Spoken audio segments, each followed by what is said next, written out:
at a turning point in its fight against malaria with the rollout of vaccines and growing political commitment. Today, Africa bears 95% of global malaria cases and deaths, with 11 countries in sub-Saharan Africa carrying the bulk of the global burden. Despite 45 countries worldwide being certified malaria-free, just 9 are in Africa. Challenges in accessing funding and implementation risks are slowing the momentum. In line with the SADC Malaria Week this week, Dr. Chris van Straten, a Global Health Advisor, Clinical Governance at International SOS, joins us now to discuss whether Africa has truly reached a turning point and what is needed to make malaria eradication a reality. Dr. van Straten, good afternoon, and thank you for joining us on Africa Update.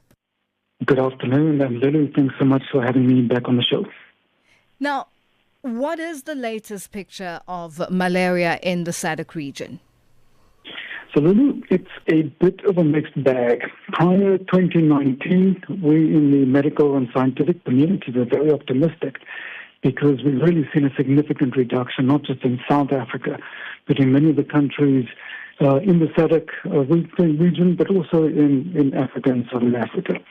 Then, unfortunately, a series of events, including the COVID-19 pandemic, and a lot of resources need to be funneled to managing the outbreak, the COVID-19 outbreak. And not so unexpectedly, we then also saw malaria cases and numbers going up and deaths going up. And combined with that, this almost perfect storm, literally, of increased rainfall, warmer, wetter winters, and the big tropical storms that buffeted Mozambique, Malawi in the last 2 years really had a huge impact.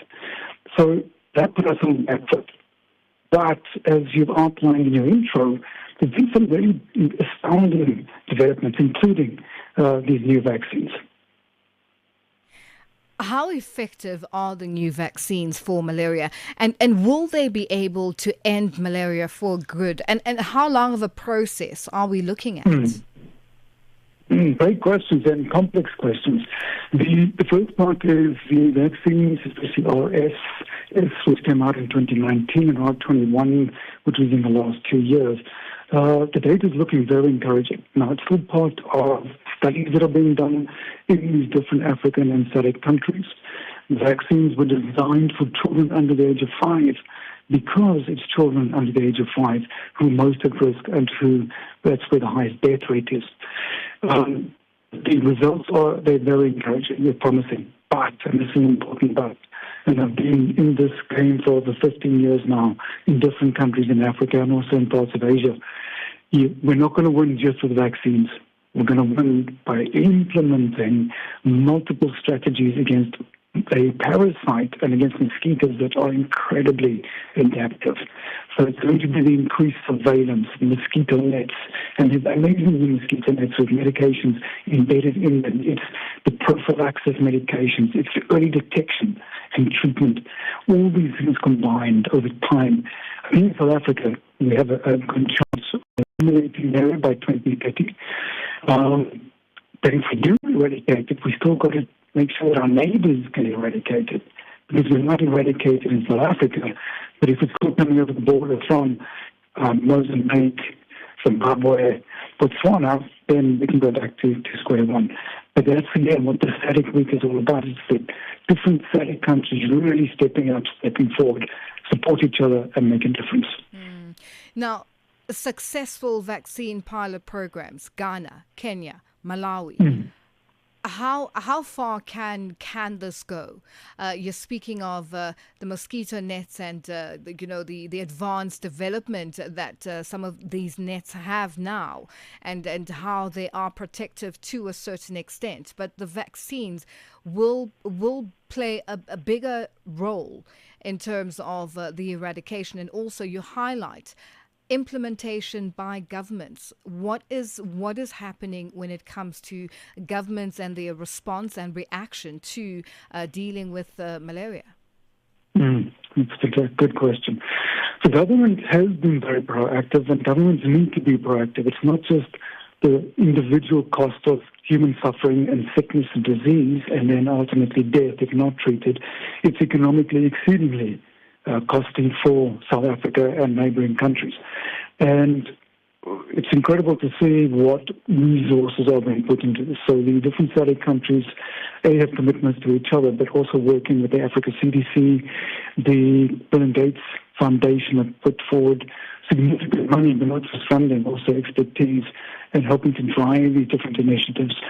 And then companies like International SOS, which is a company I work for, we work in over 9,000 countries with 90 countries with 9,000 clients. And exactly this, how do you keep workforce safe?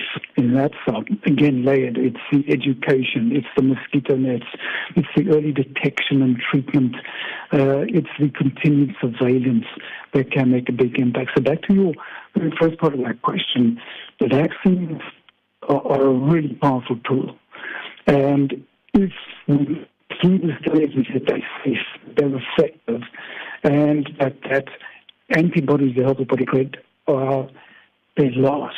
That's one of the issues with some of the vaccines now. You need multiple doses to keep triggering the immune system to create these antibodies.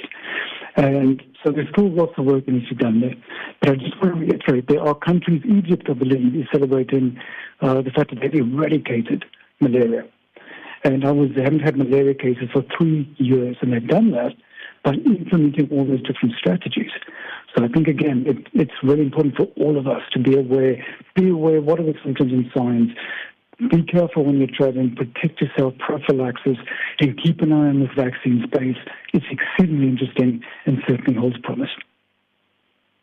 Chris van Straten, we could go on and on because there is a lot to unpack on this, but we have run out of time and are going to have to leave it there for today. Thank you for joining us on Africa Update.